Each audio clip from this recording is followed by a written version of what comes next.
Trigger warning, the wheels are indeed red.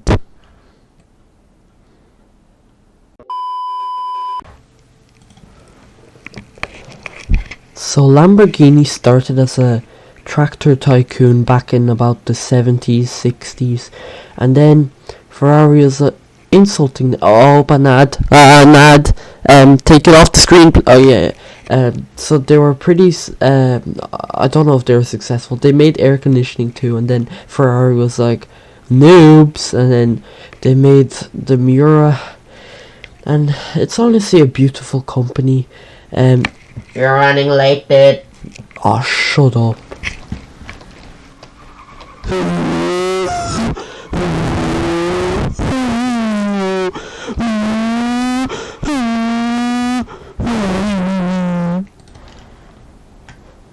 The wheels have a bit of a problem. Well, the tires, I should say. I can't even get to the auto shop without making a donut, but oh god, when will this torture? Oh, I made it. Alright, it's pretty, it's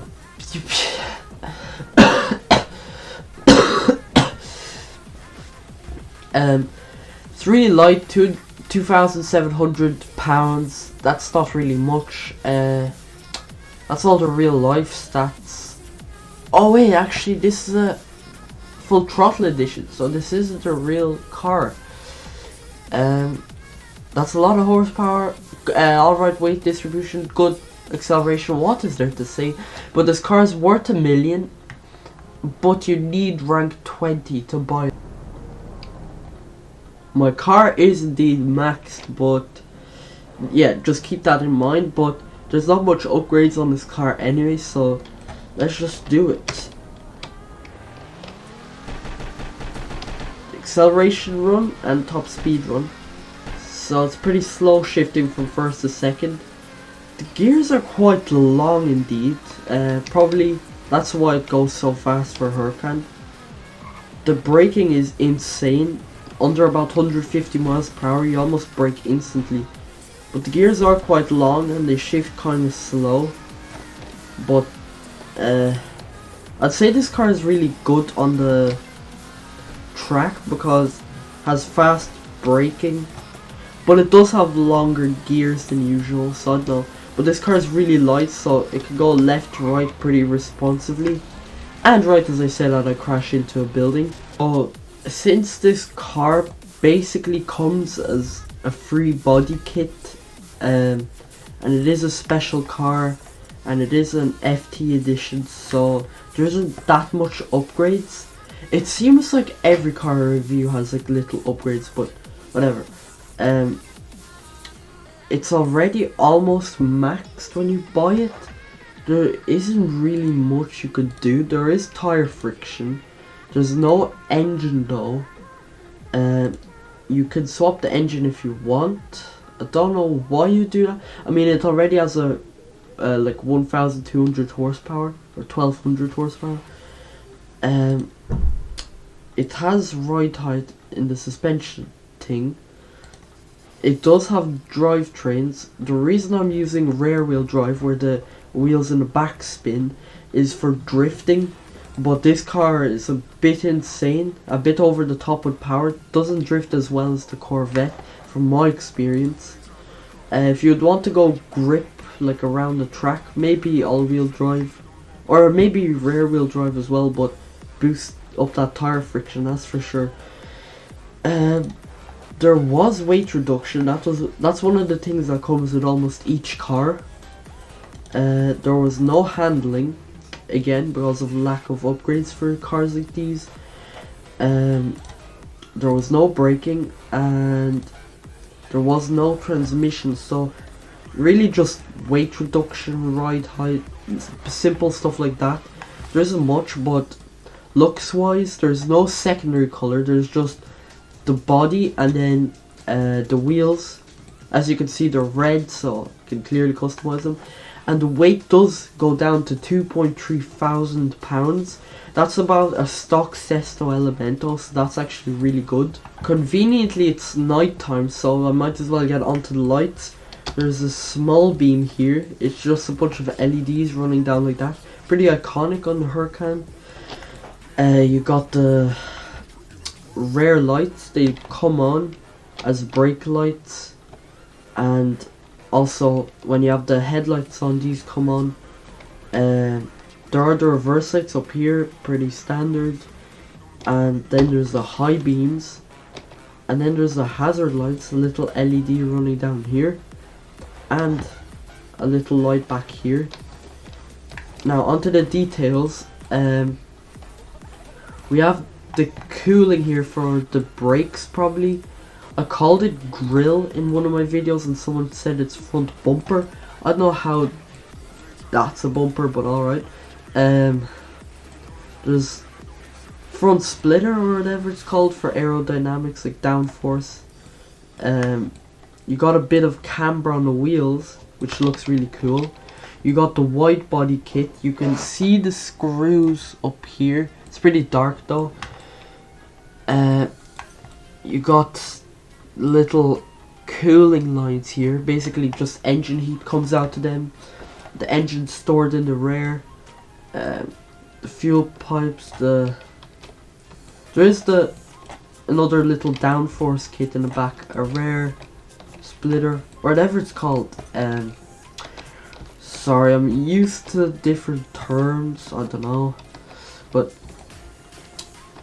this car looks great, honestly. And it is a different car from the Huracan, so you can have two Huracans in this game. One a bit faster, I'd say. So this car is pretty interesting driving. It like has a lot of body roll. Like it turns its body to the right so much just to get a left turn in, but it's really fast, responsive, light, and also the fast braking at low speeds actually helps a lot in the turns.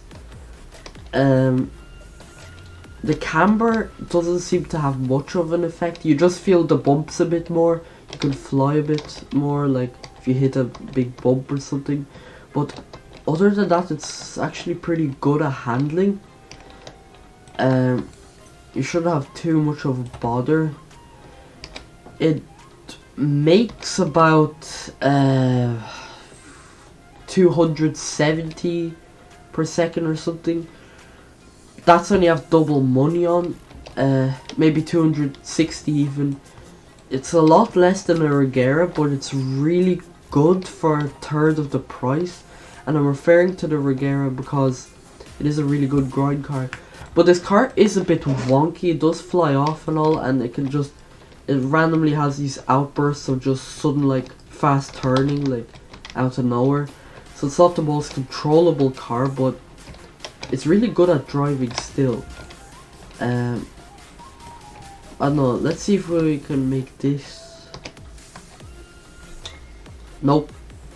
Keep in mind, I am using my old keyboard because I'm using my gaming one for my Xbox, so yeah, I'm not sure I'll do too good, and it is my first lap in like a month or so.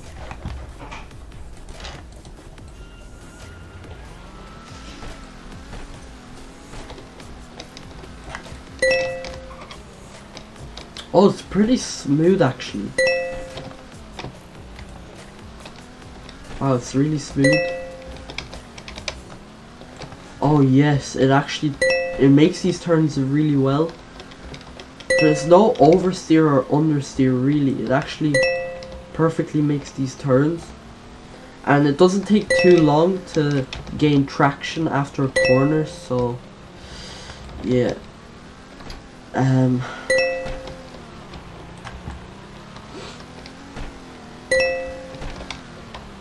Okay, I messed up a bit there, but it should redeem itself here.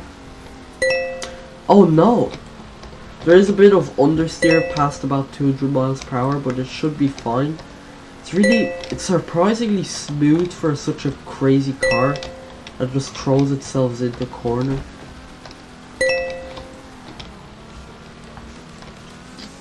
Right. think I'm going a bit too hard on the brakes, so try and fix that. Yeah, I keep messing up that turn. You get a bit too confident after the slow corners. Go a bit fast in the long turns. Definitely fast and responsive though. It's a good thing. My keys are a bit slow, so I can't really get a fast response on the corners. Okay, it stays on the road surprisingly well for a 1,200 horsepower, 2.3 thousand pound car. Basically, what I'm trying to say, it's the ratio, the power to weight ratio is great on this thing, so I'm not surprised it turns quite good. Making a lap time of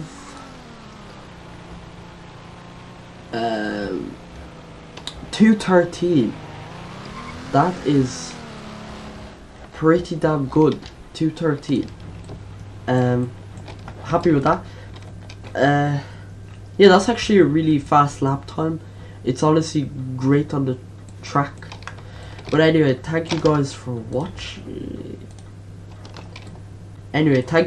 watching.